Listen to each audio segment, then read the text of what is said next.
আজকের এই মাহফিলে আমার ভাই ডাক্তার জাহাঙ্গীর সাহেব, যদিও উনি মূল পৃষ্ঠপোষকতা ওনার বাবাকে সাথে নিয়েছিলেন, তবে উনি জানবেন, আলমগীর ভাই জানে, আমি বিষয়টি জানি। আজকের এই প্রোগ্রাম বাস্তবায়নের পিছনে আরেকজন ব্যক্তির অনেক সহযোগিতা ছিল, পরামর্শ ছিল। আমি একটু আপনাদের সামনে তার পরিচয়টা ফুটিয়ে তুলতে চাই। উনি আপনাদের জেলার না, পাবনা জেলার মানুষ, ফরিদপুর উপজেলায় ওনার বাড়ি।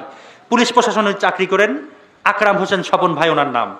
ইউটিউবে আপনারা সার্চ দিলে ওনার অনেক বিষয় দেখতে পাবেন। তার মানে পুলিশে থাকার পরেও ওনার এলাকা ফরিদপুরের মধ্যে পাঁচপুংলি নামে একটা এলাকা আছে, প্রত্যেক বছর এখানে ঐতিহাসিক তাফসিরুল কোরআন মাহফিল উনি উপহার দিয়ে থাকেন।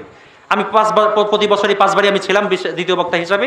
প্রধান বক্তা আমির হামজা ভাই ছিলেন, এম হাসিফ ভাই ছিলেন, গোলাম রব্বরি ভাই ছিলেন, গতবারও আব্দুল হাই মোহাম্মদ সাইফুল্লাহ ভাই ছিলেন। আমার মনে হচ্ছে ভাই আগামীবার থাকবেন ইনশাআল্লাহ।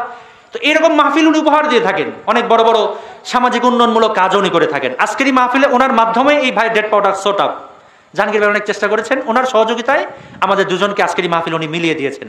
আপনার এখানে আসারও কথা ছিল, ব্যস্ততার কারণে উনি আসতে পারে নাই। আপনাদের সকলের কাছে আমার ভাই আকরাম হোসেন স্বপনের জন্য দোয়া চাচ্ছি, রব্বে কারিম যেন তাকে দ্বীন এবং ইসলামের খেদমত আরো বেশি বেশি করার তৌফিক দান করে। সকলে পড়ে আল্লাহুম্মা।